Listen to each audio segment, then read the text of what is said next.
MES2 y el gen Lunatic Fringe, que todos se han documentado en la literatura médica como responsables, mutaciones en estos genes son responsables de lo que nosotros conocemos como Charcot-Levin síndrome, o síndrome de Charcot-Levin o de Charcot-Levin, no sé cómo le dicen en diferentes partes del mundo.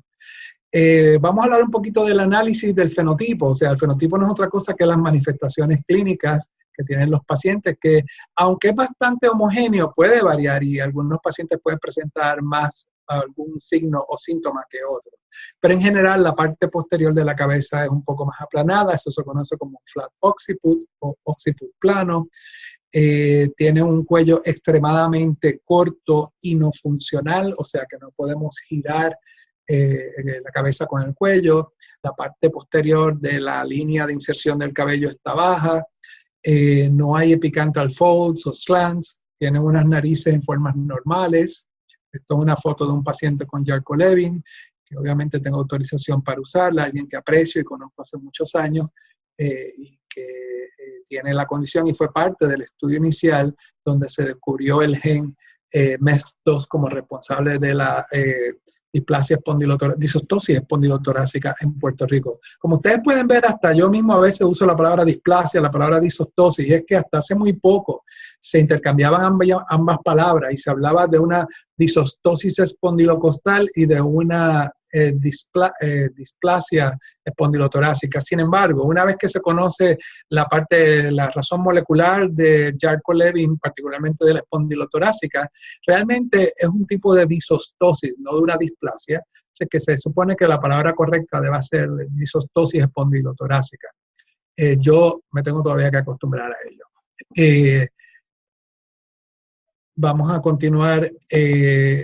Tienen un tamaño de cara básicamente normal, ¿verdad? El abdomen es un poquito que protruye y eso se debe a un aumento de la lordosis, y casi todos los pacientes nacen con hernias abdominales o inguinales, en los cuales requieren operación quirúrgica o corrección quirúrgica, la cual toleran muy bien y casi ninguno, o que yo sepa, ninguno de mi serie de más de 60 y pico de pacientes con esta condición que llevo siguiendo en los pasados 25 años, pues ha presentado complicaciones. Este es otro paciente mío con la condición, ¿verdad?, de disostosis espondilotorácica, y como ustedes pueden ver, se documenta claramente el cuello corto y rígido, estatura corta, el abdomen un poco prominente, y las extremidades son normales en largo. Es importante decirlo porque da la impresión que están alargadas, pero realmente no están alargadas. Si usted las mide, son normales en tamaño y en diámetro. Sin embargo, el tronco es lo que está tremendamente acortado, y eso da la impresión de que las extremidades, sobre todo los brazos, son más largas.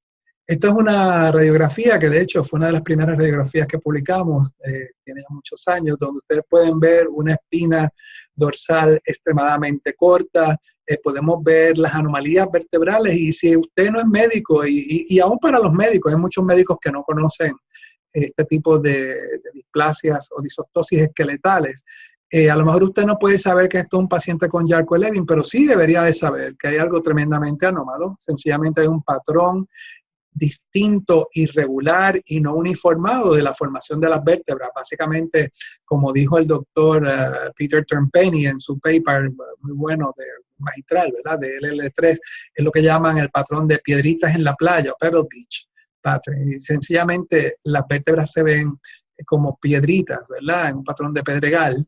Y las costillas todas están fusionadas en la unión costovertebral, en la parte posterior, y abren hacia el frente, para darle al tórax esa apariencia de bien grande en la parte posterior. Sin embargo, el tórax es bien circunscrito y pequeño en la parte posterior, y por lo tanto da esa apariencia de protrusión anterior del tórax.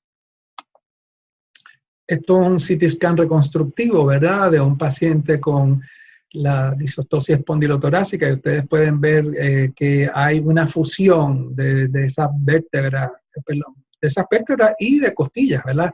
En la caja torácica básicamente lo que parece es una pared ósea en la parte posterior, y esto tiene básicamente esta fusión que puede variar de paciente en paciente en cuanto al grado de diámetro que está fusionado, la cantidad de costillas o de vértebras que están fusionadas, es lo que da una de las complicaciones más serias de la condición de disostosis espondilotorácica, porque una de las funciones de la costilla, particularmente en el periodo neonatal, es darle apoyo a la respiración del bebé. Y como ustedes pueden ver, esas costillas están tan fusionadas que no es posible que los músculos intercostales puedan llevar a cabo su función de apoyo a la respiración, y por eso es que los pacientes pueden presentar tantos problemas respiratorios, sobre todo en cualquier parte de la vida, pero sobre todo en los primeros años de vida. Es interesante que como la anatomía del diafragma en los pacientes con disostosis espondilotorácica tiene una inserción anterior mucho más baja de lo que usualmente está en pacientes normales, resultando en que la parte anterior del tórax es más grande que la parte posterior, y eso se sabe o pensamos, ¿verdad?, que es un mecanismo de defensa para tratar de darle un poquito de más amplitud a las bases de los pulmones de estos pacientes, porque al fin y al cabo la mayor parte del intercambio de oxígeno y CO2 que se da en los pulmones de cualquier persona es en las bases de los pulmones. Y esta medida de una inserción diafragmática o del músculo del diafragma más anterior o más baja en la parte anterior del tórax hace que tengamos unas bases pulmonares mucho más grandes, y por lo tanto de alguna medida él trata de compensar tanta restricción que tienen estos pacientes en sus procesos de respiración. Perdón. Entre las anomalías vertebrales, pues hay básicamente de todo tipo de defectos. En estos pacientes, esto es un CT scan y podemos ver que hay defectos de segmentación que pueden ser anteriores, pueden ser posteriores, pueden ser laterales. Casi todas las vértebras torácicas y lumbales tienen defectos de segmentación y puede ser en cualquier momento, pueden ser clefts anteriores o hendiduras anteriores o posteriores o laterales. No hay un patrón definido, y ciertamente no hay un patrón definido asociado a una mutación específica, por lo menos no que yo tenga conocimiento, ¿verdad?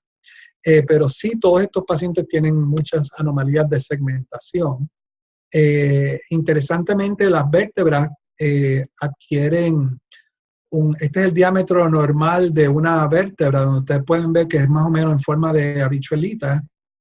Estos pacientes disminuye el diámetro anteroposterior y se aumenta el lateral, y por lo tanto adquiere esta forma, este cuerpo vertebral que usualmente no es normal en las personas. En una persona totalmente normal, la parte anteroposterior es mucho más prominente que la lateral, y esto le da una apariencia de vértebra que nosotros en algún paper escribimos que era apariencia como de os, ¿verdad? Ossicle vértebra. De nuevo, aquí tenemos otro CT scan reconstructivo de pacientes con disostosis espondilotorácica, y podemos ver que hay procesos espinosos bífidos, procesos transversos asimétricos. Y si usted no sabe nada de medicina o de ortopedia, pues sencillamente lo que debe de notar es que aquí hay mucha asimetría y que hay mucha fusión, y que si usted se fija, casi toda la espina dorsal está afectada, excepto el coxis y el sacro, que es la parte menos afectada de la espina en los pacientes con esta condición. Me voy a enfocar un poquito en el gen de MES2, que es el responsable de la disostosis, espondilotorácica en población puertorriqueña. Y como ustedes pueden ver, este es un esquema de ese gen. Es un gen relativamente pequeño, corto, con 2 exones. Y mutaciones o cambios en la secuencia de bases de esos genes determinan las enfermedades o la sintomatología clínica de nuestros pacientes, ¿verdad? Estas fueron las familias que inicialmente se estudiaron en el estudio genético que se hizo para determinar cuál era el gen responsable de la condición en población puertorriqueña, pero tenemos muchas familias. Usamos estas porque eran familias que tenían más de un afectado o que había consanguinidad, significa que habían parientes casados con parientes, y eso en aunque eso a lo mejor no es bueno para otras cosas, para genética, pues le da una herramienta adicional al genetista que está analizando el estudio genético y podemos más fácilmente identificar las posiciones y el gen que causa la enfermedad. Esto es una comparación del gen, ¿verdad? MES2 en poblaciones puertorriqueñas. E interesantemente, cuando comparamos con lo que ya estaba publicado por Yumiko Saga en 1997 con el knockout del gen de MES2 en el ratón, pues ustedes pueden ver la similaridad que pasa en las costillas de nuestros pacientes en el ser humano, y también puede ver que en otras especies, como en el ratón, podemos ver que también causa una serie de anomalías que le causa la vida a estos ratones, en este caso.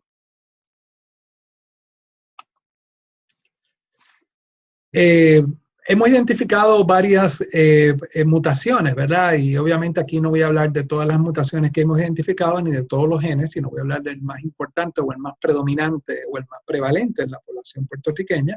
Y la mayoría de ellos tienen una mutación que codifica para un codón de terminación en la posición 103.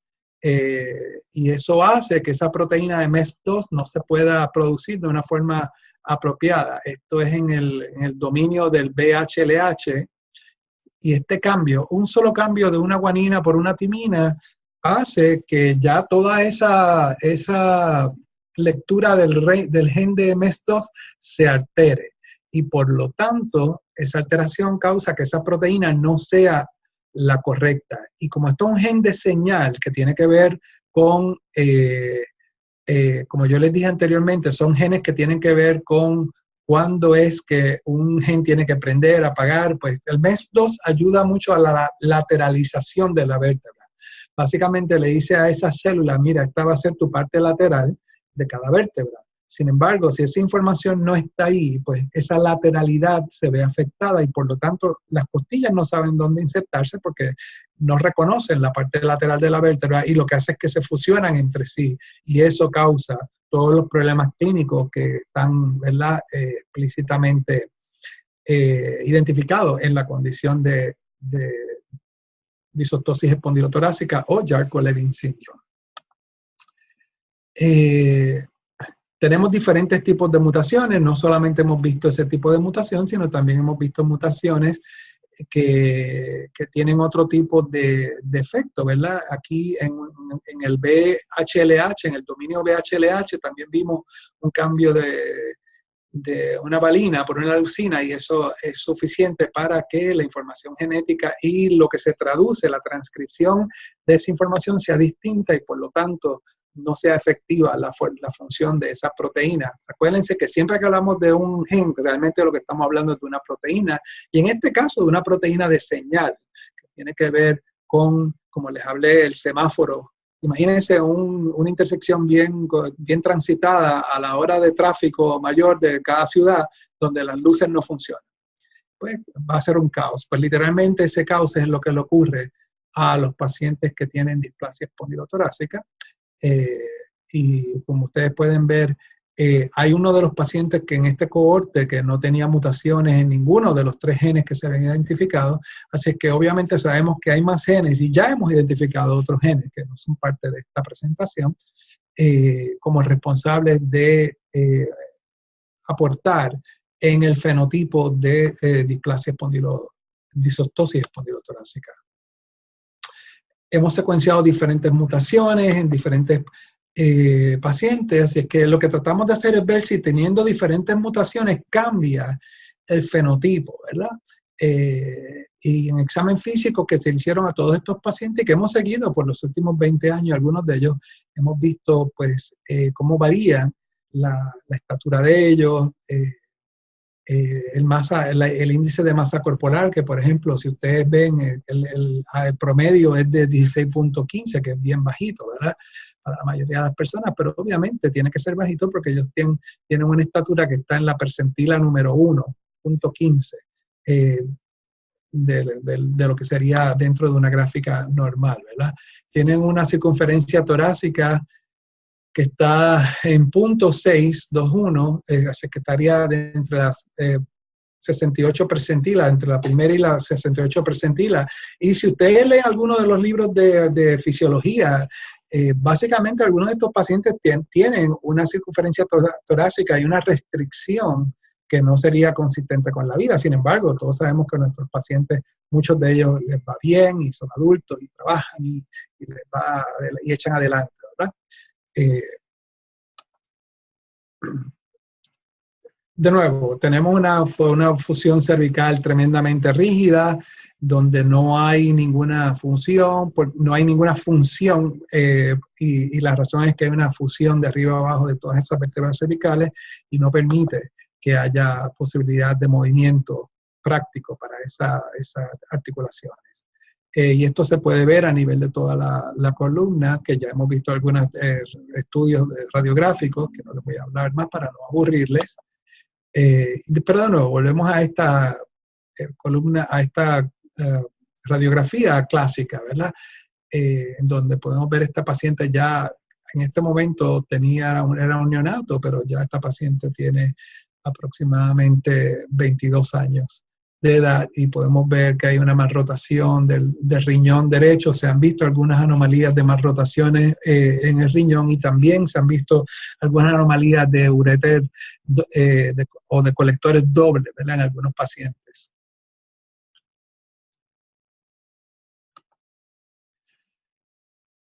La mayoría de las anomalías vertebrales tiene problemas tanto anteriores como posteriores, o sea que las vértebras se ven afectadas y realmente no hay una diferencia en cuanto a las diferentes mutaciones que tenemos. Lo que sí hemos visto es que en las personas que son homocigotas para la mutación E103X tienden a tener una espina torácica un poco más larga en centímetros y por lo tanto, si la espina torácica es un poco más larga, eso le da una ventaja porque en teoría tendría un espacio adicional para que ese pulmón funcione y tenga un poquito de menos restricción torácica. Obviamente no estamos diciendo que no va a haber restricción torácica, sino que probablemente haya un poquito más. Y si se fijan, el average de la espina torácica de estos pacientes va de 3 a 8.9 centímetros al nacer, que es básicamente un 24% de lo que debería ser. Así que esto, si usted lee los libros de medicina, eso le dice que eso sería casi inconsistente con la vida, ¿verdad?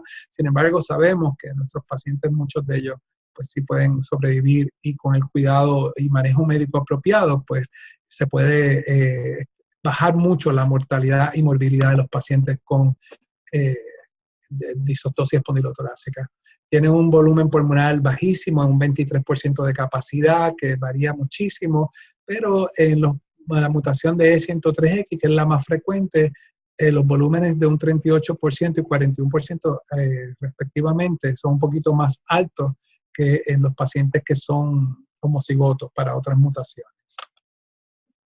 Así que en conclusión, la homocigosidad, o sea, ambas mutaciones de padre y de madre para el mes 2 que tengan la mutación E103X, causa una enfermedad un poquito, es bien común en población puertorriqueña sobre todo, y la hemos visto también en otras poblaciones de otras muestras de ADN que los pacientes y los profesionales han sido tan amables de enviarnos, ¿verdad? Y nosotros las hemos estudiado. Hemos visto otras mutaciones que también pueden estar identificadas en el caso del VHLH, que es la región del gen que más se afecta en cuanto a mutaciones se refiere. En este estudio inicial, esto ya tiene un montón de años, en el 2004 vimos los 27 primeros casos que se describieron. Y como pueden ver, esto es un mapa de Puerto Rico. Para quien no conoce Puerto Rico, la región del noroeste de la isla es la que más afectada está y se piensa que son efectos fundadores. ¿Qué es un efecto fundador? Pues personas que vinieron con las mutaciones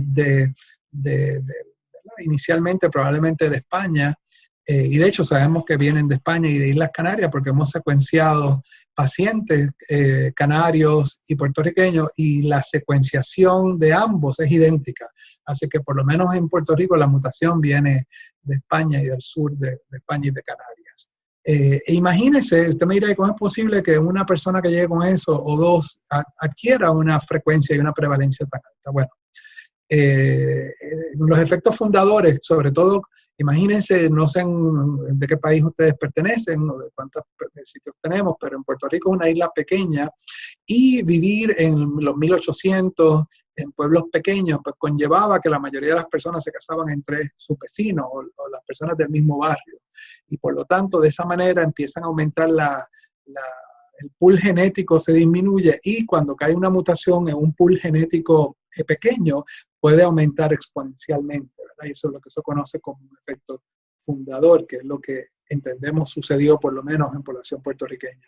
En otros países la frecuencia del síndrome no es tan frecuente y la razón por la que no es tan frecuente es porque probablemente el pool genético es mucho más grande en países con más población y por lo tanto la frecuencia va a ser menor. Sabemos que tenemos otros genes, ¿verdad? Que pueden también estar envueltos y de hecho se han identificado otros genes. La mutación más frecuente en población puertorriqueña es la E103X y todo paciente que tenga displasia o disostosis espondilotorácica debería de hacérsele la secuenciación del gen MESP o de alguno de los 3 genes envueltos en este patrón de señales para establecer cuál es la mutación y por lo tanto poder establecer en algún momento una correlación genotipo-fenotipo apropiada que ayude a dar predicción de qué paciente está más riesgo de desarrollar X, Y, Z problemas. Estos son algunos de los colaboradores que participaron en este estudio inicialmente de diferentes sitios. Esto parte se hizo en el laboratorio de Stowers en Kansas, el laboratorio de Perquier, también en el laboratorio de la Escuela de Medicina de Ponce, del Hospital de la Concepción. Y obviamente queremos dar las gracias. Ahí está mi correo electrónico. Podemos hablar ahora más de los pacientes y de las preguntas que tenga cada una de las personas. A mí me gusta terminar con una frase de algún prócer, y en Puerto Rico tenemos uno que se llama Eugenio María de Hostos, y esto es de él, que dice: pon todas las fuerzas de tu alma en cada uno de los actos de tu vida. Y yo creo que ciertamente los genes tratan de poner toda su fuerza genética en cada una de las señales y de los factores de transcripción que llevan a cabo para la formación del cuerpo y del ser humano. ¿Dudas? ¿Preguntas?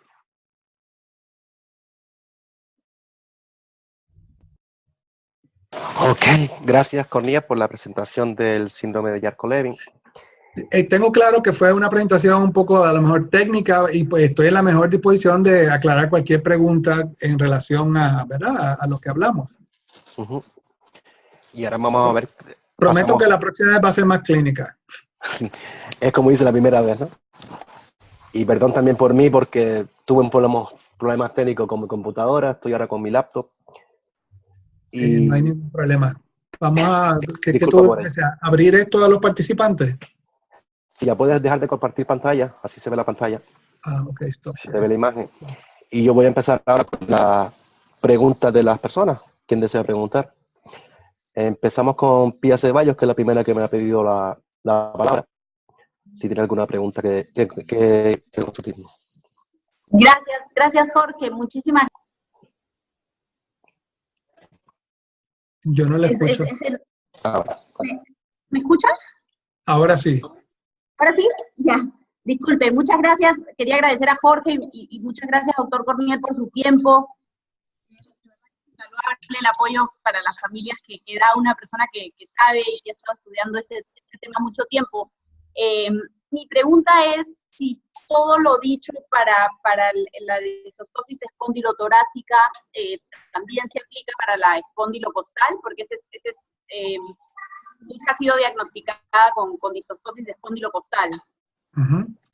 Bueno, la disostosis espondilocostal usualmente es una condición un poco menos severa, y es menos severa porque esa misma anomalía de malformación y de fusión de las costillas usualmente no ocurre en toda la espina ni en todo el codo, sino que ocurre en diferentes partes de una manera menos generalizada, y por lo tanto los pacientes con disostosis espondilocostal tienen menos problemas de restricción torácica, sin embargo, tienen más problemas de escoliosis y de desviación de la espina dorsal, porque como no es simétrica, la espina, pues de un lado esa fusión está jalando más que de otro, y en algún momento ese paciente puede tener serios problemas de escoliosis que obviamente van a requerir reparación o tratamiento quirúrgico, muchos de ellos. Pero hay otros genes asociados también a la disostosis espondilocostal, como es el DLL3, el lunatic fringe y otros, y el G7, que también se han visto asociados al desarrollo, ¿verdad? O a que tengamos una disostosis espondilocostal. ¿Su hija o hijo tiene algún gen identificado como el causante de la condición? No, la verdad es que todavía no nos hemos hecho el estudio, lo vamos a hacer este año. Y, por ejemplo, ella en el cuello solo tiene una hemivértebra, por ejemplo, ¿no? Por eso me suena mucho lo que usted me dice sobre el tema de que en algunos casos no es tan severo, ¿no? Y por otro lado, lo que estamos tratando de hacer, que es lo que nos han dicho los doctores, es compensar a nivel muscular lo más posible. La pobre la tenemos en 1000 cosas para tratar de compensar esa posible escoliosis, ¿no? Seguro. Gracias, doctor. Y lo otro es que porque uno tenga una sola hemivértebra, no necesariamente es una disostosis espondilocostal. Es importante ¿verdad? Que vea la placa de rayos X o el estudio de radiológico, alguien que conoce un poco, porque uno puede tener anomalías vertebrales aisladas que no necesariamente son parte de un síndrome, ¿verdad? Y eso es importante. Sí, no, en el caso de ella, la hemivértebra que le comentaba es solo cervical, o sea, también tiene muchas otras cosas en el resto y costillas. Perfecto. Así que, Perfecto. Gracias, doctor. A su orden. ¿También?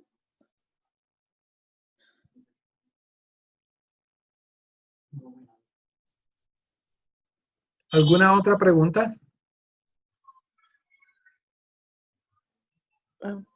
Estoy silenciada. Ups. ¿Se le oye? Sí, ¿sigo yo? Ok. Sí. Hola, mucho gusto. Buenas tardes. Soy Lupita Sánchez de México. Hola, buenas tardes. Mire, doctor, una de las preguntas que yo tengo, o la principal que yo tengo, es con respecto a mi hijo. Él tiene 7 años. Ahorita lo que nos han dicho es que tiene cerca de 17 vértebras que están fusionadas. De hecho, como tal nos dicen que no hay como vértebras, o sea, hay una masa de hueso o masa ósea. Entonces, la cuestión es, lo que a mí me interesa saber es si esta situación es operable y cuál es, vamos, como como el pronóstico que tiene Ángel, porque, vamos, a nosotros nos habían dicho, pues, que era muy malo el pronóstico, que no había ni siquiera, como usted decía, compatibilidad con la vida, etcétera. Bueno, sin embargo, él ya lleva 7 años aquí con nosotros. Si te sirve de consuelo, casi todos mis pacientes le han dado sentencia de muerte. Sí. Algunos de 1 mes, de 1 año, 2 años. Y nada, una de las cosas más importantes es que aunque hay está más aumentado, ¿verdad? No hay duda de que hay más riesgos de tener problemas respiratorios en pacientes con displasias vertebrales o con acortamiento de la espina dorsal. No, eso no es una sentencia de muerte. Y con el cuidado apropiado, la mayoría de los pacientes debería de salir y tener una vida relativamente normal. Pregunta, ¿su hijo tiene anomalías en las costillas o solamente en las vértebras? También en las costillas. De hecho, bueno, es lo que le checan mucho lo que es neumología. Sin embargo, él como tal no me ha tenido problemas respiratorios. Tiene un problema también cardíaco, pero tampoco ha manifestado como tal un problema cardíaco. Es decir, tiene aorta bivalva, pero no ha manifestado como tal problemas debido a la aorta bivalva o incluso debido al acortamiento pues de el tórax, lo tiene pues bastante apretado y me decían que probablemente empezara a tener problemas para respirar y que va a necesitar tráqueo o algo, y él no ha necesitado en sus 7 años de vida ninguna de estas cosas. Pues nada, y muy probablemente no lo va a necesitar, porque si usted, claro, esto es una opinión sin haber visto estudios radiológicos ni nada, pero cuando usted me acaba de decir que tiene una serie de vértebras fusionadas como si fuera una pared ósea, sí.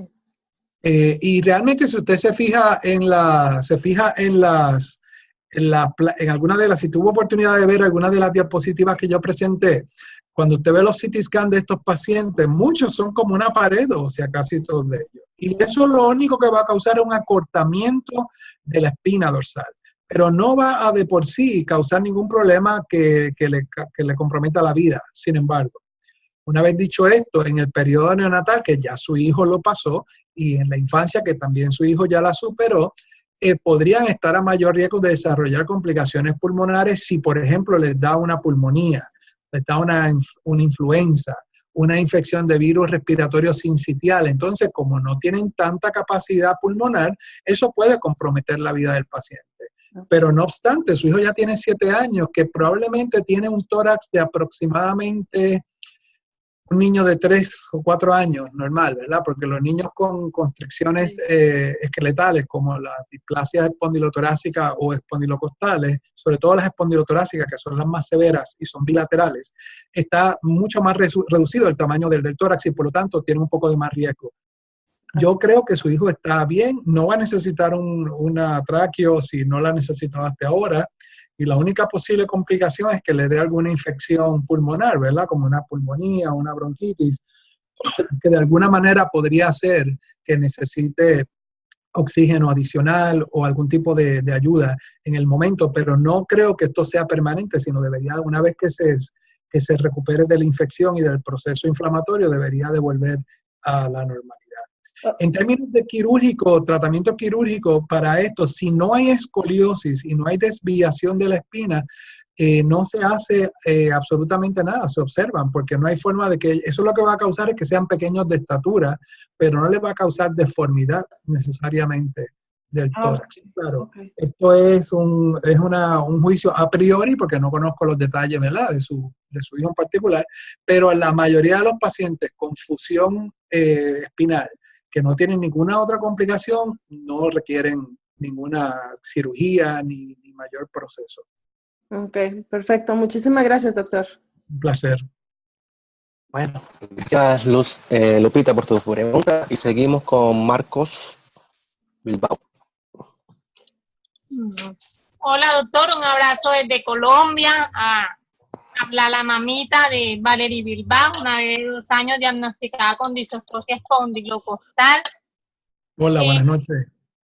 Mi pregunta es, doctor, que a mi bebé le hicieron estudios genéticos y solo le encontraron un solo gen afectado, que es el DLL3.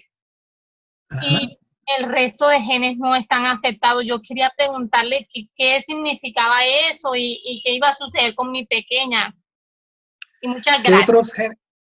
Por supuesto, ¿qué otros genes le estudiaron? Le estudiaron el mes 2, el DLL3. Esos 2 solos genes le estudiaron a la bebé. Bueno, a diferencia del espondilotorácico, el espondilocostal puede manifestarse de una manera dominante o recesiva. Pregunta, ¿le hicieron los genes a ustedes para ver si alguno de ustedes carga esa mutación, la misma que le encontraron a su hija o no? No, señora, nosotros no nos hicieron estudios genéticos. Bueno, lo que pasa es que la disostosia espondilocostal, a diferencia de la espondilotorácica, puede manifestarse de manera dominante. ¿Qué significa esto? Que basta con tener una sola mutación, un solo gen, para que pueda dar la enfermedad. Y esto está documentado en mutaciones con el DLL3, ¿verdad? Donde algunos pacientes tienen una sola mutación y tienen las anomalías vertebrales asociadas a espondilocostales. En otras familias, otras mutaciones tienen que ser en forma recesiva, así es que tanto papá como mamá tienen que ser portadores. Así que podría ser que en su familia, en ese caso, baste con una sola mutación para que se manifieste el fenotipo o las manifestaciones clínicas de la enfermedad. No obstante, hay muchos otros genes que también se han asociado en los últimos años a displasias espondilocostales, ¿verdad? Que también se podrían estudiar para ver si es que ella tiene lo que llamamos ser un heterocigoto compuesto. ¿Qué significa eso? Que tenemos diferentes mutaciones en más de un gen que trabaja en el mismo mecanismo genético, causando una enfermedad. No sé si eso le aclara la pregunta, pero el que tenga una sola mutación, puede ser que esa sea la causa, punto, y que en esa familia sea autosómica recesiva, dominante, perdón, la condición, y por lo tanto ella tendría un 50% de probabilidad de pasárselo a sus hijos, y si es de esa manera, muy probablemente ninguno de ustedes porta la mutación y fue una mutación de novo. En su familia no hay más nadie que tenga algún tipo de anomalía espondilocostal. No, señor, nadie, solo mi niña. Pues es posible que sea una mutación de novo. Eso significa que algo que sucedió en la chica. No obstante, si es difícil de probar 100% si no tenemos la secuenciación de otros genes, ¿verdad? Ay, bueno, doctor, mil gracias y un abrazo desde Colombia. Gracias. Otro abrazo desde Puerto Rico. Ok, gracias. Para explicar un momento antes del siguiente turno, quiero explicar a los que están participantes que estamos usando el chat para que puedan pedir el turno, para no seguir unidando. Seguimos con... ahora, ¿quién viene? El Marcos, ¿no? Sí. No, me equivoqué. Adolfo. Adolfo.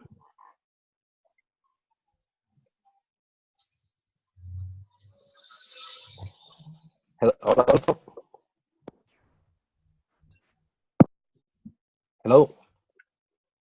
Buenas tardes, ¿me escuchan? Sí, yo te oigo. Sí. Hola, buenas tardes. Gracias por esta iniciativa y muchas gracias, doctor, por su tiempo para esta conferencia, aclararnos las dudas. Mi pregunta es la siguiente. Mi hija tiene 4 años, fue diagnosticada con el tipo espondilocostal, tiene una hemivértebra y su ángulo de curvatura máximo hasta la fecha ha alcanzado aproximadamente los 70 grados. Hasta ahora no tiene ninguna complicación de tipo orgánica, su corazón y sus pulmones y todo afortunadamente está bien. Pero el doctor Cartolano, acá en Venezuela, está sugiriendo realizarle una intervención de la inserción de un sistema que se llama Baby Mont Blanc, que son unas barras de titanio, para evitar que tenga complicaciones de tipo pulmonar, dado que su caja torácica está muy reducida y alega que no tiene suficiente espacio en la caja torácica para el desarrollo de los mismos. Entonces, para evitar complicaciones... ¿Qué edad tiene su hija? 4 años. Bueno, si tiene, como yo mencioné anteriormente, los espondilocostales, a pesar de que las anomalías son menos severas en términos de la generalidad, ¿verdad? De la espina y de la caja torácica, en general tienen muchos más problemas de escoliosis, ¿verdad? Y 70 grados es una desviación significativa que podría poner en riesgo, ¿verdad? O comprometer la respiración del paciente. Y como bien le dijo su doctor, hay una serie de procesos quirúrgicos de reparación. Una de ellas es lo que se llaman las costillas de titanio, ¿verdad? Que son sencillamente unos expansores de costillas que se usan y como en los pacientes espondilocostales no están fusionados completamente, pues se puede poner en el lado contralateral a la escoliosis y se van expandiendo poco a poco según va creciendo el paciente. Y eso va haciendo que se vaya disminuyendo un poco la escoliosis y por lo tanto que se aumente la expansión del tórax y que haya menos compromiso pulmonar. Y funciona muy bien, muy bien. Yo tengo muchos pacientes que se le han puesto sus expansores de costillas y se ha mejorado muchísimo, no solamente el problema de compromiso pulmonar, sino la escoliosis, que estéticamente también es importante, y más si es una niña, ¿verdad? Ok, muchísimas gracias, doctor. ¿Y los riesgos de ese tipo de intervención? Pues fíjate, realmente, obviamente esto debe estar hecho en las manos apropiadas, ¿verdad? Quiere decir alguien que tenga experiencia. En Puerto Rico hemos puesto muchísimas, yo diría que más de 15 o 20, y no ha habido ninguna complicación en ninguno de los pacientes. Eso no significa que no puedan haber complicaciones. Como todo proceso quirúrgico, hay una morbilidad asociada, pero yo te invito a que hables con tu profesional, que me imagino que es un ortopeda pediátrico, ¿verdad? El que va a insertar esto. Y lo más importante es que tenga algún tipo de experiencia con el paciente, y no tanto el ortopeda, sino el anestesista. Porque una de las complicaciones de estos niños, si es que va a haber algunas, son problemas respiratorios. O sea que lo importante es que se haga un centro que conoce a estos pacientes, que pueden manejarlos si es que surge alguna complicación. Doctor, una última preguntita con respecto a eso. Hay un examen que se hace para medir la reserva pulmonar que se llama pletismografía. Acá en Venezuela, lamentablemente, no existe ningún centro en el que se lo hagan a niños de esa edad. Y el doctor, él va a operar así, pero con una inferencia, o sea, con una apreciación de lo que él puede tener, dado otros exámenes que les hizo para saber más o menos que no tuviese obstrucción a nivel de bronquios. Según le entendí el doctor, él me dice que para una segunda cirugía, cuando él vaya a hacer la distracción respectiva, si es necesario agotar el recurso, inclusive si es de hacerlo en otro país, para él poder... Hello, te perdí. Para él poder saber qué tanto va a ser la elongación. ¿Usted sugeriría poder hacer la intervención, la primera intervención sin ese estudio? ¿O lo considera limitativo? Bueno, no es que sea limitativo, pero obviamente no tenemos toda la información. Pregunta, ¿tiene pruebas de función pulmonar hechas regulares o no? Le hicieron solamente una prueba de resistencia de las vías aéreas para verificar que no tuviese obstrucción a nivel de bronquios. ¿Ustedes no tienen forma de hacer pruebas de función pulmonar en niños de 6 o 7 años? ¿O 4? Me dice que tenía... Pero no, aquí en Venezuela no hay, no lo hacen en ninguna parte. Bueno, obviamente, entonces la pregunta, ¿la oxigenación de la paciente está normal? Sí.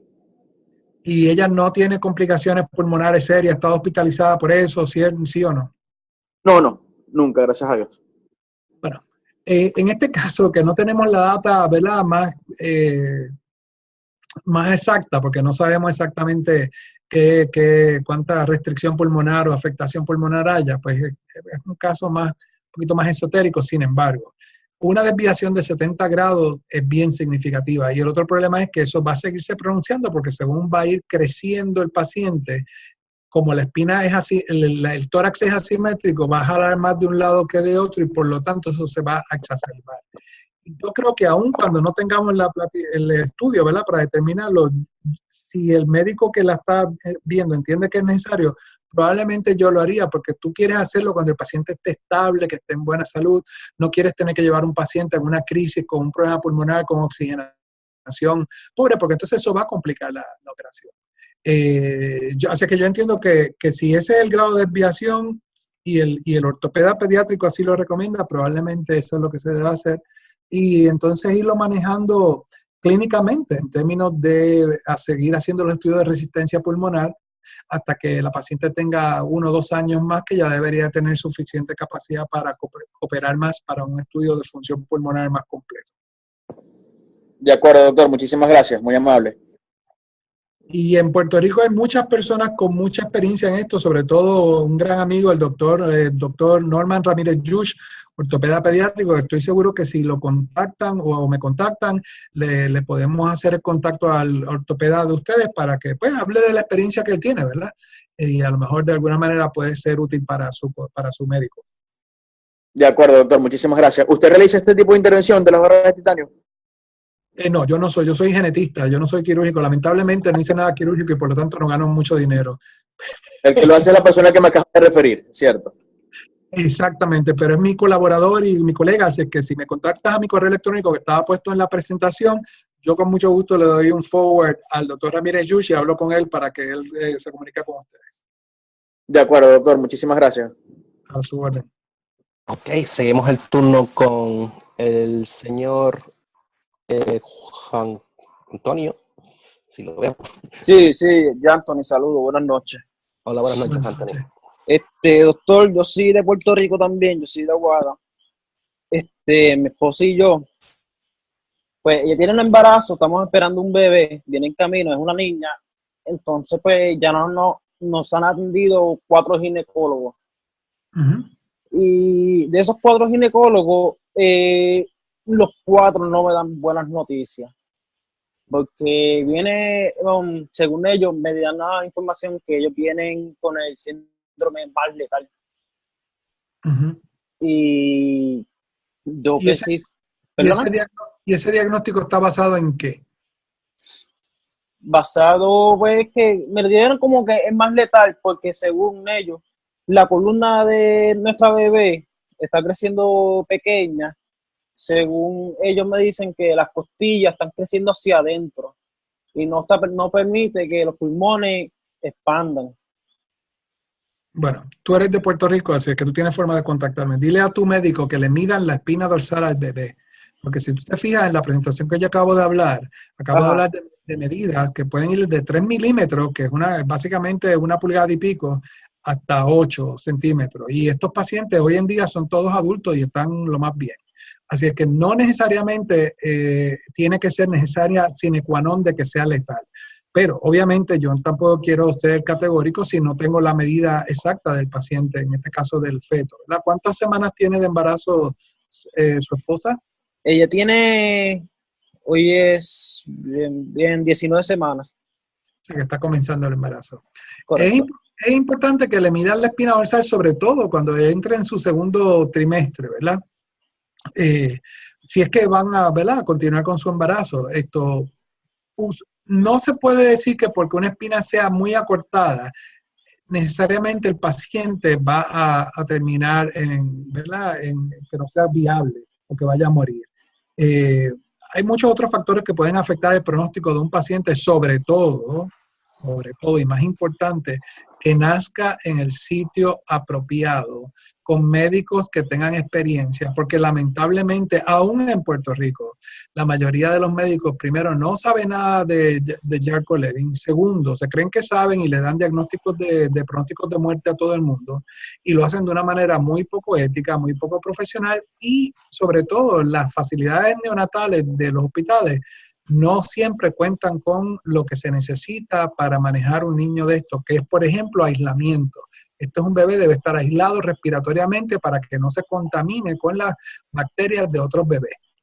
Y uno de los problemas que tienen estos bebés que fallecen es que los meten en una unidad de cuidado neonatal con 20, 30 niños más y obviamente van a coger algún virus, alguna bacteria que en ellos sí puede representar peligro, ¿verdad?, de compromiso de vida. Así que es más importante que usted se oriente en cuanto a, ¿verdad?, que el sitio donde vayan a dar a luz tenga las facilidades apropiadas, que sean personas que conocen de la condición y que puedan manejar apropiadamente. Si ustedes tienen un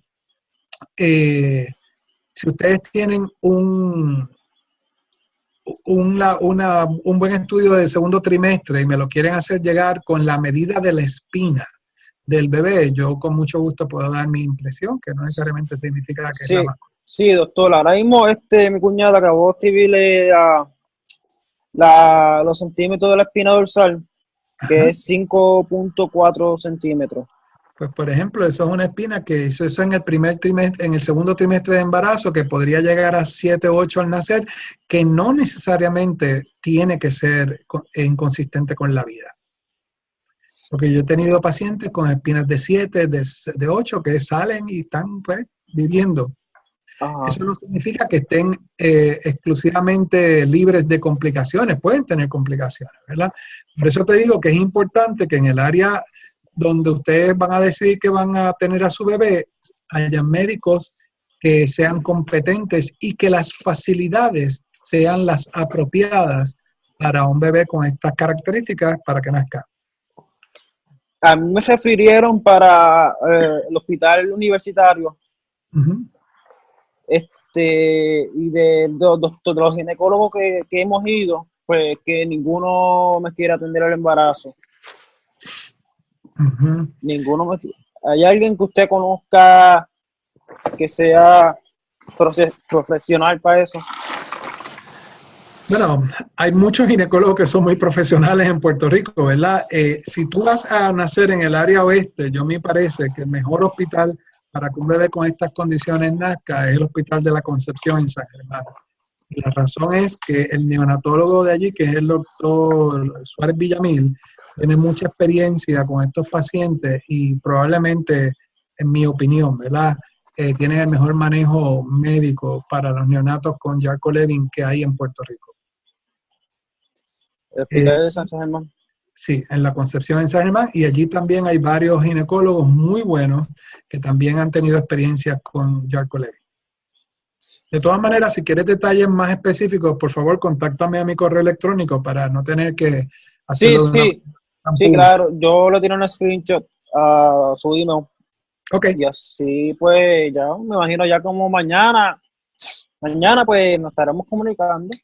Cómo no. si es posible. Mucho éxito y que todo salga bien. Gracias, estoy muy amable. A ti. Muchas gracias, Anthony. Bienvenido al club, como se dice. Ya, Anthony. Anthony, ok. Pues nada, no veo a nadie que quiera más o menos una pregunta, así que voy a más o menos formular unas preguntas que me han formulado vía email. Una de las preguntas que me envían desde España dice si los niños sufren dolores en un futuro en los dos casos, en STD o SCD. ¿Dolores de qué tipo? Dolores musculares o dolores de los huesos. Bueno, en la edad pediátrica no, pero sin embargo, si hay mucha asimetría en los casos espondilocostales, y como hay escoliosis, sí, como hay más, el tórax está alando más de un lado que de otro, sí puede haber dolores musculares, puede haber dolores articulares asociados a esa escoliosis, ¿verdad? Más adelante en la vida, según las personas van creciendo, pues van a desarrollar otros problemas musculoesqueletales, como pueden ser osteoporosis y artritis en muchas de sus articulaciones, y esto se puede convertir en problemas de dolor articular, ¿verdad? Que necesiten tratamiento específico. Así que sí puede haber dolores más prominentemente en los espondilocostales en edad más temprana en la vida y más tarde en ambos casos. La siguiente pregunta es, ¿cómo se puede saber si es una mutación de novo o una mutación en heterocigosis? Heterocigótica. Bueno, primero hay que ver cuál es el fenotipo. No es lo mismo hablar de espondilotorácica que espondilocostal. Si usted está hablando de un espondilotorácico, no, es muy poco probable que haya una mutación de novo. Y la razón es que ambos papás tienen que cargar una mutación para que ocurra. Y que eso ocurra doblemente en un embrión es muy poco probable, ¿verdad? Por no decir imposible. Si estuviéramos hablando en una formación, en un caso espondilocostal, que en esa familia se manifiesta de forma dominante, pues en todas las enfermedades dominantes, la incidencia de mutaciones de novo es más frecuente. Así que hay que buscar primero si estamos hablando, diferenciar espondilocostal de espondilotorácica. Luego hay que hacer un historial familiar o un familigrama para ver y estar seguro de que no hay otros afectados, de que no hay consanguinidad. Si en ese pedigrí hay consanguinidad, muy probablemente estamos hablando de una condición recesiva y no dominante. Y por supuesto, la forma más académica de poder hacerlo es buscar mutaciones, haciendo la secuenciación de los genes. Tengo por entendido que esta persona ha hecho ya la mutación y creo que va a tener los resultados. ¿Es posible que mandárselo para que ustedes los pueda ver? Bueno, si me los quieren enviar a mi correo electrónico, con mucho gusto yo puedo dar opiniones. Acuérdate que cuando uno no está viendo al paciente en su integridad, uno no puede dar opiniones pues totalmente generalizadas, porque uno podría, pues, a lo mejor queriendo ayudar, no hacerlo, ¿verdad? Sin embargo, si es una opinión desde la perspectiva de alguien que ha estado envuelto en muchos casos con esta condición, pues con mucho gusto. Ok.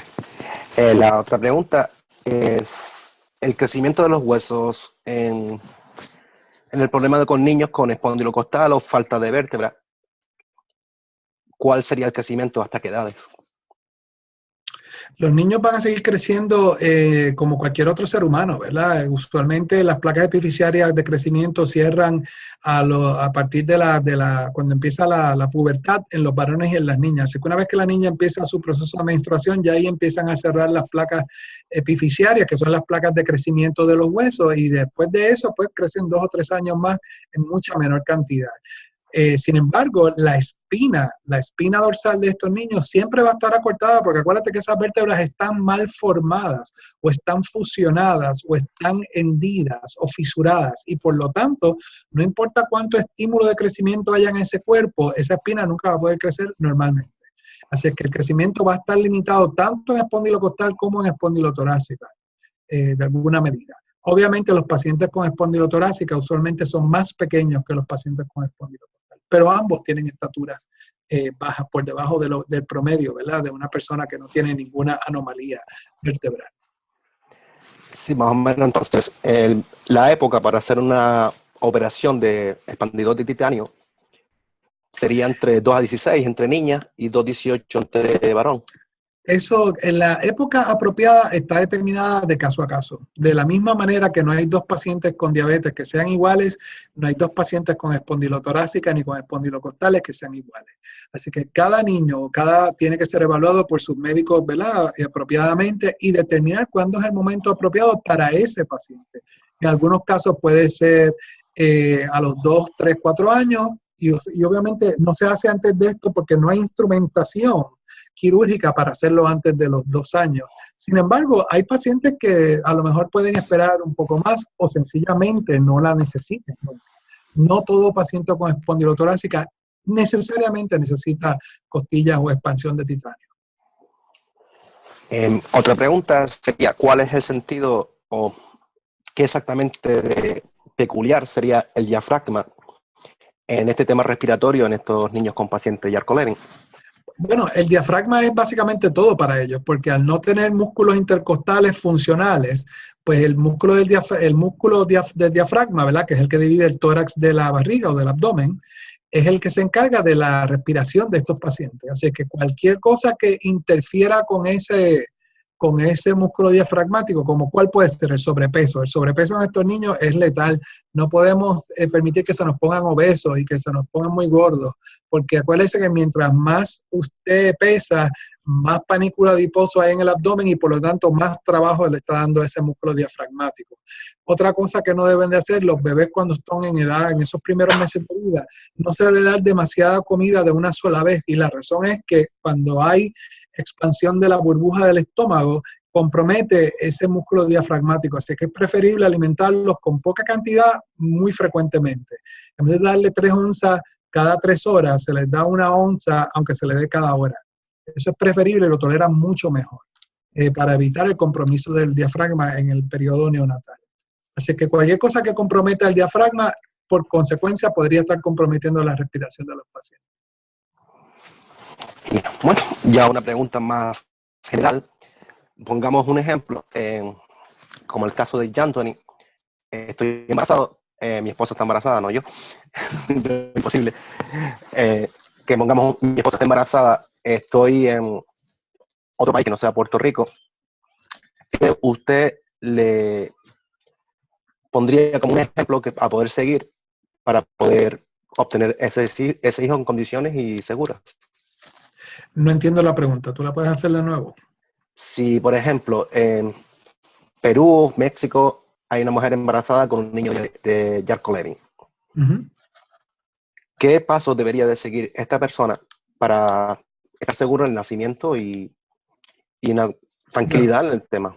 Bueno, las facilidades médicas o de especialistas y subespecialistas que pueda haber en cada país, pues van a variar mucho. No solamente de país en país, sino de cuánta acceso a los servicios médicos usted tiene. Y como todos sabemos, en Puerto Rico, en Estados Unidos y en cualquier parte del mundo, dependiendo de cuánto dinero usted tenga o qué plan médico o de seguro médico usted posea, pues va a tener mejores o peores proveedores de salud. Así que realmente yo creo que todo paciente que tiene todo embarazo que se le identifica un proceso intrauterino, o sea, un feto, con anomalías congénitas, debe de ser evaluado por un perinatólogo, ¿verdad?, que es el especialista obstétrico que determina cuáles son las anomalías y qué conllevan y qué hay que hacer.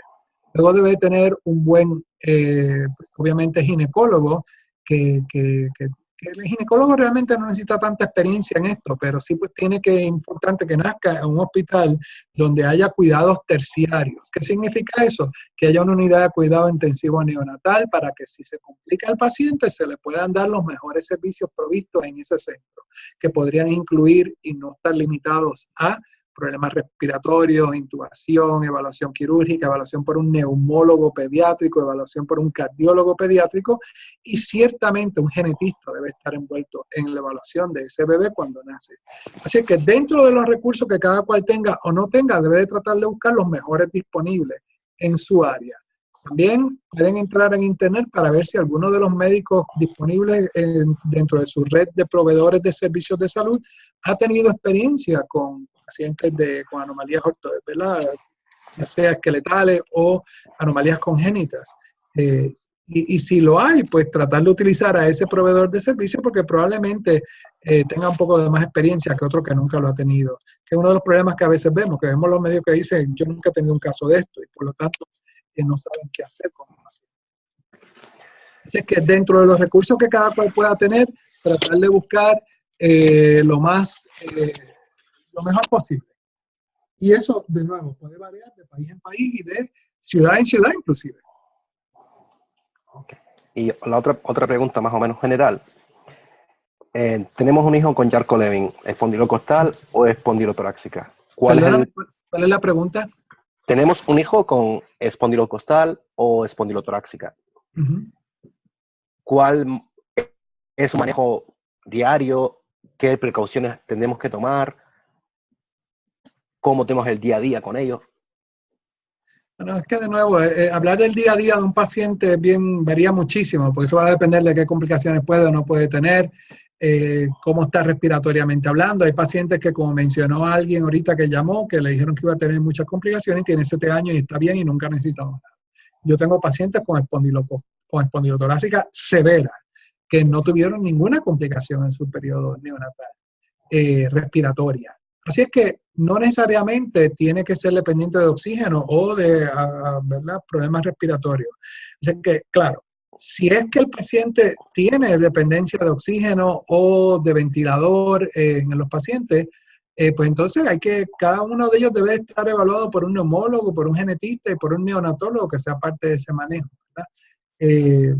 Uno de los problemas que a veces los médicos se olvidan es que el problema de las displasias espondilotorácicas o espondilocostales no es un problema de inmadurez de los pulmones, es un problema de severidad de constricción, de restricción torácica. Es como si tú estuvieras manejando a un adulto una enfermedad crónica pulmonar obstructiva, lo que conocimos como COPD. O sea que usted le puede meter un ventilador con todos los parámetros que usted le dé la gana, y altísimo, sin embargo, no está logrando nada porque el problema no es el pulmón, es que no expande más el pulmón porque está cerrada, está fusionada esa caja torácica. Y de hecho, eso a veces lo que crea son problemas porque entonces tenemos neumotórax, se explotan los pulmones y eso va a traer otros problemas asociados. Una de las cosas que yo promuevo mucho es que se trate de evitar entubar a un paciente lo más posible. A veces los médicos se asustan porque ven un CO2 o un dióxido de carbono elevado en 60, en 70, 76. Sin embargo, en mi experiencia, un paciente tolera muy bien la hipercapnia, que es como se conoce a ese CO2 elevado, sin que tenga ningún problema de consecuencias clínicas para ese paciente. Así que el único criterio para intubar a un paciente no debería ser elevación del CO2, que es lo que más ocurre cuando hay restricción torácica, ¿verdad? Hay que ver si hay otros problemas asociados, como que falta el oxígeno. Si hay falta de oxígeno, pues entonces sí se debe de tratar de apoyar a ese paciente con oxígeno. Y de hecho se pueden usar, hay muchas técnicas que se puede evitar el entubar al paciente hasta lo más que se pueda. Y lo que se debe hacer con estos pacientes a lo mejor es usar un VPAP o alguno de estos CPAP, ¿verdad? De presiones positivas, inclusive a lo mejor se puede usar un oscilador para tratar de evitar la intubación. Porque una vez que usted entuba a un paciente, usted está poniendo una línea de comunicación con el ambiente externo y por lo tanto es un camino directo a que las bacterias entren en ese pulmón. Una de las preguntas que me están haciendo desde México, sobre el tema de una persona que está entubada, una indicación sobre cómo desentubarla. Me ha dicho que como no tenía ni idea y más o menos nos guiamos por los médicos, era un día 15 minutos, 2 días 30 minutos, un día 1 hora, 4 días 2 horas y 5 día 2 horas. Por mi experiencia con Jason, yo nunca hice así. Yo esperaba más o menos como una semana para cambiar cada procedimiento. Bueno, primero que nada, en estos pacientes, cuando tú vas a hacer cambios, tienen que ser, como tú acabas de mencionar, muy, muy lentamente y muy poco a poco. Aquí en el chat hay alguien que habla de que tuvo su hija, le aumentó el CO2 a 74%, y sin embargo, a mí personalmente no me asusta ese 74%, siempre y cuando no haya hipoxemia. Eso significa que el oxígeno se mantenga bien. si hay un oxígeno con una saturación de más del 85-88%, probablemente yo le hubiese dado una oportunidad de algún otro tipo de apoyo respiratorio antes de intubar al paciente. ¿Cómo se maneja? Porque una vez que usted pone ese tubo ahí, sacarlo es bien difícil, es un proceso que puede tomar años. ¿Por qué? Porque usted le está acostumbrando a ese pulmón a una facilidad respiratoria y el problema no es tanto el ventilador como es que le tiene que poner una traqueostomía, que le tiene que, las complicaciones pulmonares ¿verdad? De infecciosas que pueden surgir asociadas a esa vía aérea que ha sido pues, invadida, si podemos decirlo quirúrgicamente, por una traqueostomía o por un tubo. Así es que realmente se debe de tratar de evitar la intubación hasta lo más que se pueda. Y no asustarnos. Y si el paciente no tolera el ejercicio, pues no lo tolera, no importa, ya lo tolerará, denle tiempo que ese pulmón crezca un poco y se desarrolle un poco.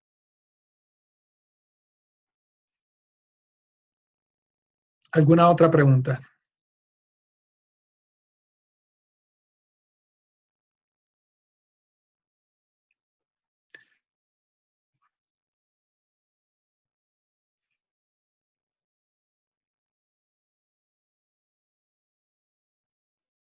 ¿Qué dice Jorge?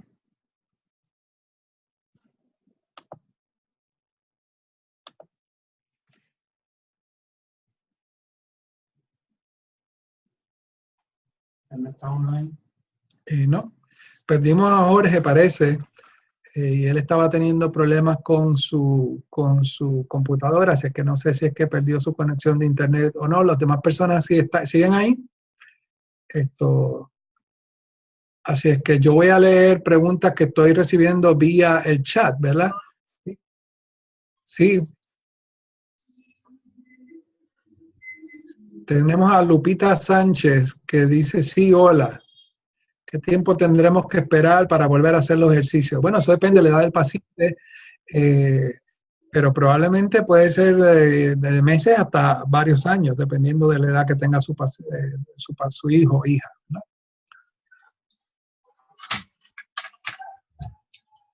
¿Alguien más que tenga alguna otra pregunta? Hola, doctor, ¿me escucha? Sí, te escucho. Hola, doctor, mire, lo que pasa es que quería hacerle otra preguntita. Dígame. Mi bebé es espondilocostal, ¿cierto? Tiene 2 añitos, pero tiene 14 vértebras y vértebras en alas de mariposa, pero la columna no ha cedido nada, o sea, no se ha torcido. ¿Eso qué indica?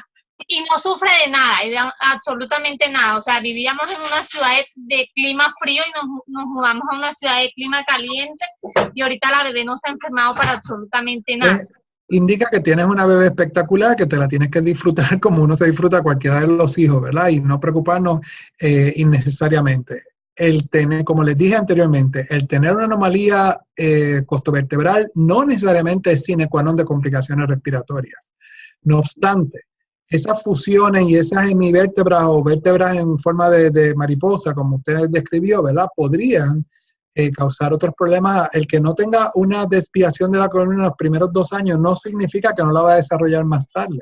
Acuérdate que el crecimiento acelerado de estos niños comienza después de los 3, 4 años hasta los 7, 8 y luego después en la adolescencia. Así que debe de su médico pediatra, genetista y o ortopeda pediátrico seguirlo evaluando una vez al año, cada 6 meses para determinar, ¿verdad?, su capacidad. Pero yo le digo a todo el mundo, cuando tienen un chico con displasia espondilotorácica o espondilocostal, bienvenidos a la familia, ¿verdad? Porque son niños espectaculares, son seres que amamos mucho, y disfrutárselo mucho como cualquier otro hijo con el debido manejo médico, que suena que está muy bien y que probablemente con que lo vean cada 6 a 12 meses sea suficiente. Bueno, gracias, doctor. A usted.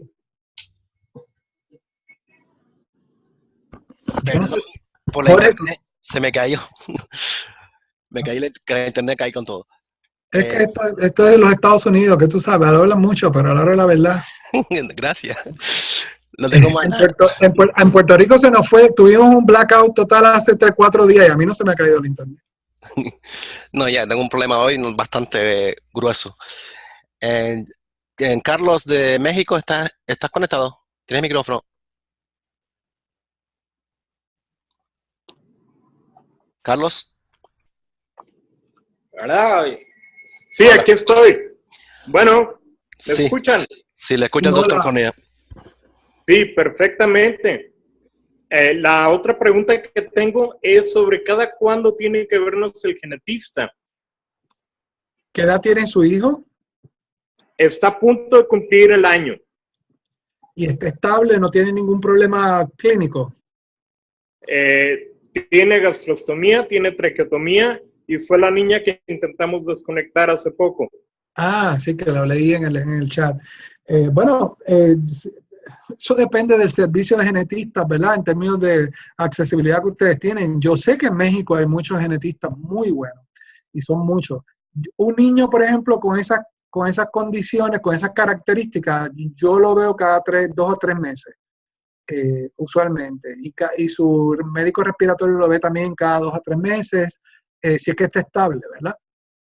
Y su pediatra y su ortopeda pediátrico también lo ve cada 2 a 3 meses.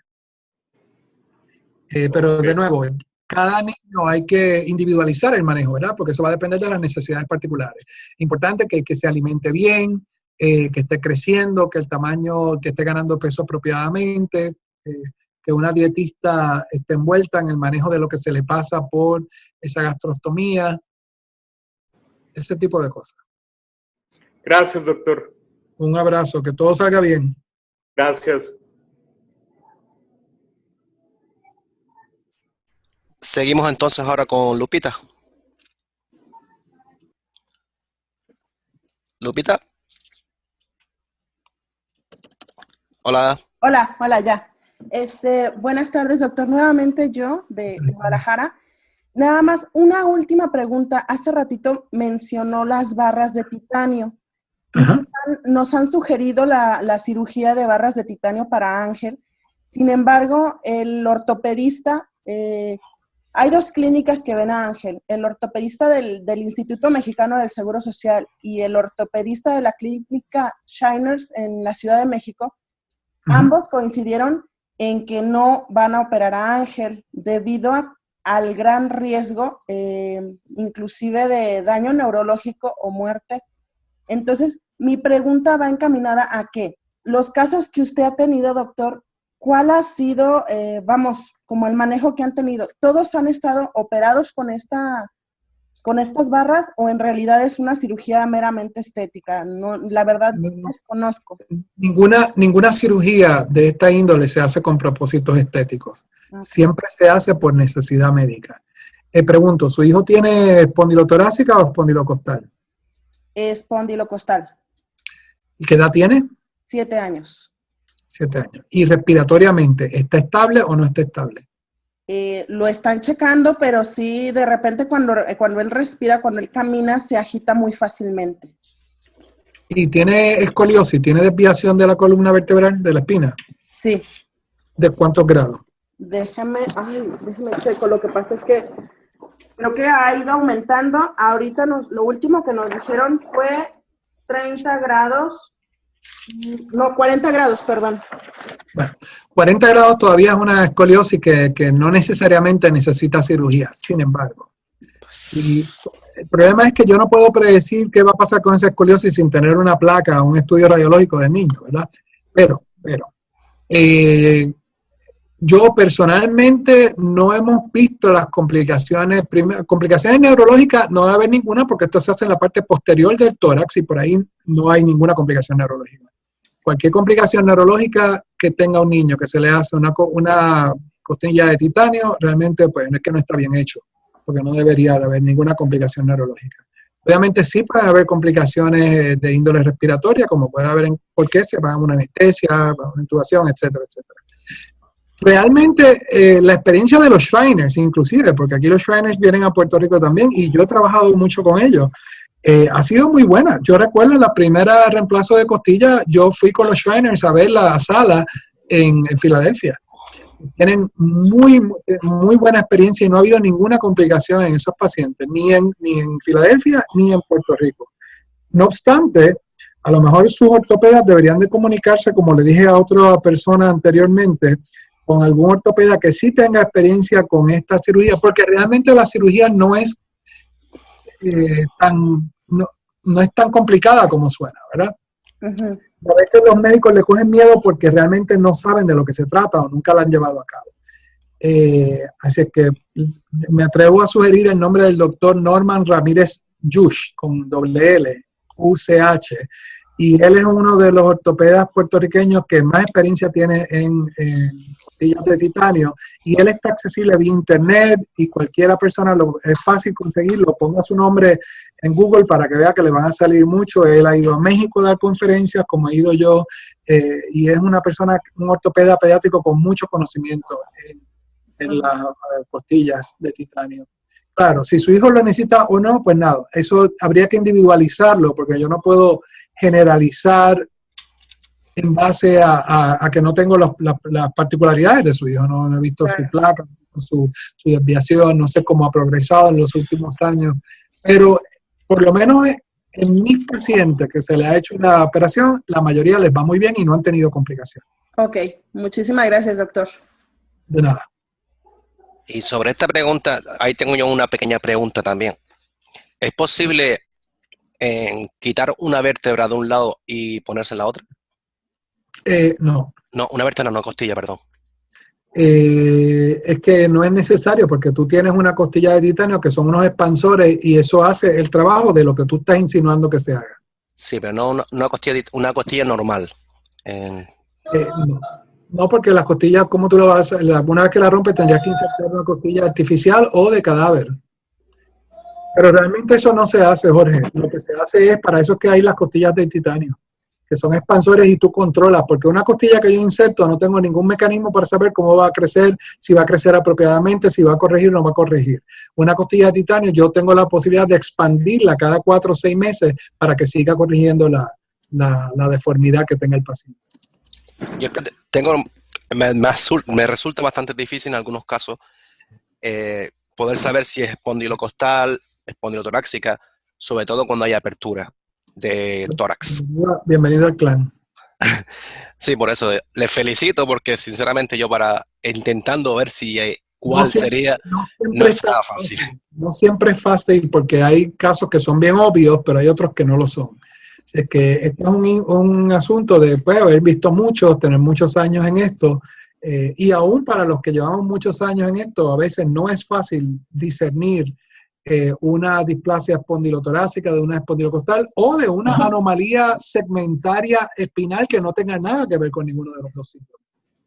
Sí, tendría que mirar y un geneticista.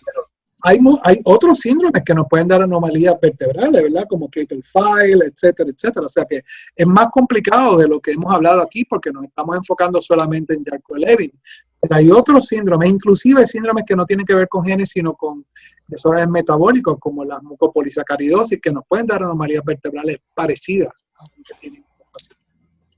Pues nada, yo no veo ninguna pregunta más. Aparte, sí, hay una aquí. Yo, doctor. Bueno. ¿Quién es? Yo, Carlos de Vallarta. Okay. Me imagino que ya han visto la radiografía de mi hija, pero si no se las platico, ella tiene las costillas chuecas y ahorita que se puso flaquita, hace 2 meses, ahorita ya no está flaquita, pero pudimos ver cómo sus pulmones prácticamente eran atravesados por una costilla de cada lado. ¿Es posible, 2 preguntas, es posible retirar esas costillas que están impidiendo que el pulmón crezca? Y otra, hace tiempo me platicaron que había una operación que era trasplante de corazón-pulmón.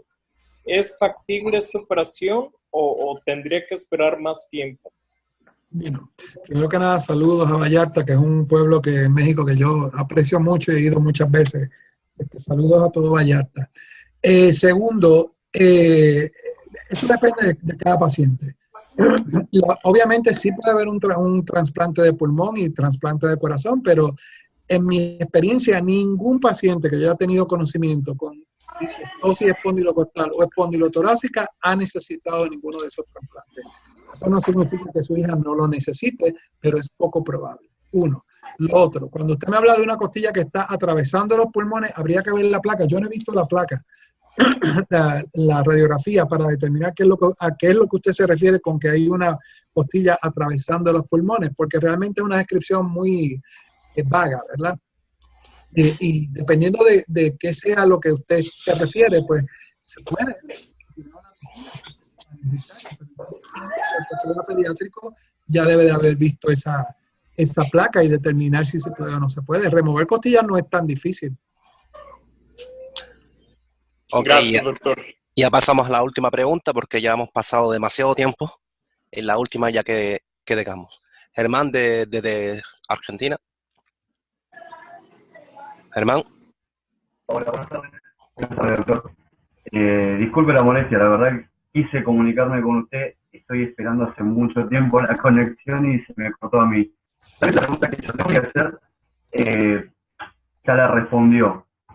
Básicamente, una de las preguntas que había hecho Jorge recién, el tema de las costillas, de la operación de costillas, de remover 2 costillas de un costado o una cantidad incierta de costillas y poner del otro lado, como para formar una caja torácica. Mi nena nació de 38 semanas, el pulmón derecho lo tiene hipoplásico, el izquierdo lo tiene más grande de lo normal, tiene desviación de columna vertebral, la columna la tiene en línea recta con la desviación a izquierda y derecha, no la tiene con la inclinación propia de adentro hacia afuera. Después, bueno, tiene 8 costillas más o menos del lado izquierdo y se podrían llegar a contar 5 del lado derecho con múltiples malformaciones, lo que le lleva al faltante de pulmón tener una desviación de diafragma con la elevación del lado derecho, una elevación de hígado y una distensión intestinal. Esta desde que nació